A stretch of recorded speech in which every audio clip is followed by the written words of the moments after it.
यह है आपकी पूरी कहानी का हिंदी अनुवाद।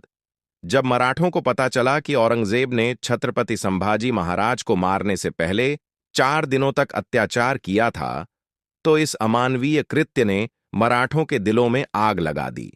मराठा क्षेत्र के सभी राजाओं के आपसी मतभेद खत्म हो गए और अब सिर्फ एक ही लक्ष्य बचा, औरंगजेब और मुगलों का सर्वनाश। ऐसे कठिन समय में रायगढ़ किले में संभाजी महाराज की मृत्यु के अगले ही दिन 12 मार्च 1689 को रानी येसुबाई ने राजा राम महाराज के राज्याभिषेक का निर्णय लिया। उन्होंने सभी प्रमुख सरदारों को एकत्र किया और धार्मिक विधियों के अनुसार राजा राम महाराज का छत्रपति पद पर अभिषेक किया। यह करके उन्होंने आलोचकों और मुगलों को यह मजबूत संदेश दिया कि मराठा साम्राज्य अब भी जीवित है और लड़ने में सक्षम है। उनके छत्रपति अभी भी जीवित हैं। जैसे ही यह समाचार औरंगजेब को मिला, उसने अपने सेनापति जुल्फिकार खान को आदेश दिया कि वह मराठा राजा राजाराम को रायगढ़ में पकड़ ले। जुल्फिकार खान के नेतृत्व में 15,000 से अधिक मुगलों की सेना रायगढ़ पर चढ़ाई करने निकली। यहां राज्याभिषेक के लिए पूरी मराठा ताकत रायगढ़ में एकत्रित थी। जैसे ही मुगल हमले की खबर मिली, रानी येसुबाई ने तुरंत सबको सुझाव दिया कि अगर मुगलों ने हमला किया और हम सभी एक साथ पकड़े गए, तो यह हमारे भविष्य के लिए घातक होगा। आप सब जल्दी यहां से निकल जाइए। लेकिन रानी, आप और हमारे राजा, हम महाराज को अकेला नहीं छोड़ सकते। मैं किसी भी तरह राजा राम महाराज को बाहर निकाल लूंगी। आप लोग बस जल्दी निकल जाइए। यह रानी का आदेश है। रानी येसुबाई ने सुझाव दिया कि राजा राम महाराज को अलग अलग रास्तों से किलों में लड़ते हुए बाहर निकलना चाहिए और अंत में उन्हें जिंजी में सुरक्षित रहना चाहिए, क्योंकि जिंजी का किला अजेय था। उन्होंने यशाजी को और रामचंद्र पंत अमात्य को सुरक्षा में लगाने की सलाह दी। इसी दौरान मराठा सैनिकों में आक्रोश फैल गया। धनाजी और संताजी जैसे मराठा शेरों ने औरंगजेब की सेना पर कहर बनकर टूट पड़े।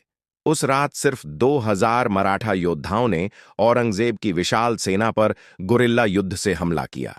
संताजी और उनकी सेना ने मुगलों को तहस नहस कर दिया। मुगल सैनिक डर के मारे चीखने लगे। औरंगजेब तलवार लेकर खुद मराठों को मारने उतरा। तभी संताजी गुस्से में लाल चेहरा लिए उसके सामने आ खड़े हुए। दोनों में लड़ाई हुई। संताजी की एक ही तलवार से औरंग जमीन पर गिर पड़ा, लेकिन तभी मुगल सैनिकों की भीड़ संताजी को घेर लेती है और औरंगजेब मौके का फायदा उठाकर भाग जाता है। मराठों ने मुगलों के शवों का ढेर लगा दिया और औरंगजेब के सभी निजी तंबुओं में आग लगा दी। उस दिन औरंगजेब का अभिमान टूट गया। मराठों ने प्रतीकात्मक विजय के रूप में औरंगजेब का तंबू जलाया और 2 स्वर्ण कलश उठाकर सिंहगढ़ किले पर स्थापित कर दिए। अगले दिन औरंगजेब ने लाशों का ढेर देखा और बड़बड़ाया, या अल्लाह, ये मराठे किस मिट्टी के बने हैं? ये न थकते हैं, न झुकते हैं और न ही पीछे हटते हैं। क्या हम इन्हें मिटाने के चक्कर में खुद ही मिट जाएंगे? इधर जुल्फिकार खान ने रायगढ़ किले पर कब्जा कर लिया, लेकिन तब तक राजाराम वहां से निकल चुके थे। मुगलों ने संभाजी महाराज की मां येसुबाई, उनकी दादी साकुबाई और बेटे शाहूजी को बंदी बना लिया। संताजी को जैसे ही यह खबर मिली, उन्होंने रायगढ़ पर पलटवार किया, मुगल सेना का कत्लेआम कर दिया और उनका खजाना, घोड़े और हाथी लूटकर पन्हाला ले आए। इसके बाद अब बारी थी मक्कार खान की, जिसने धोखे से संभाजी महाराज को पकड़ा था। औरंगजेब ने उसे इनाम देकर कोल्हापुर और कोंकण का सूबेदार बना दिया। संताजी ने प्रतिज्ञा ली कि मक्कार खान को जिंदा नहीं छोड़ेंगे।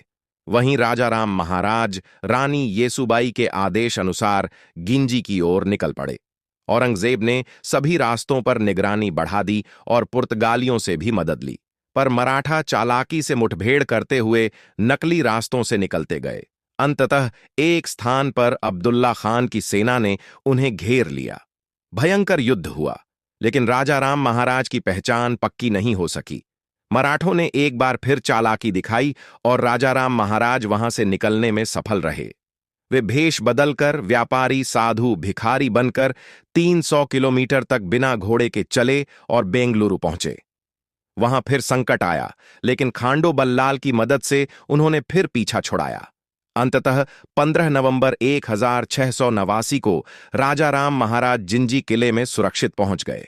उधर औरंगजेब ने मक्कार खान को भारी सेना के साथ जिंजी भेजा, लेकिन वहां संताजी घोरपड़े ने मक्कार खान की सेना पर हमला किया और भारी विनाश मचाया।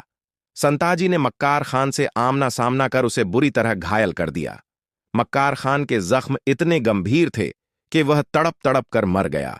इस तरह मराठों ने छत्रपति संभाजी महाराज की शहादत का बदला लिया और मुगलों का घमंड चूर कर दिया। जय भवानी, जय शिवाजी।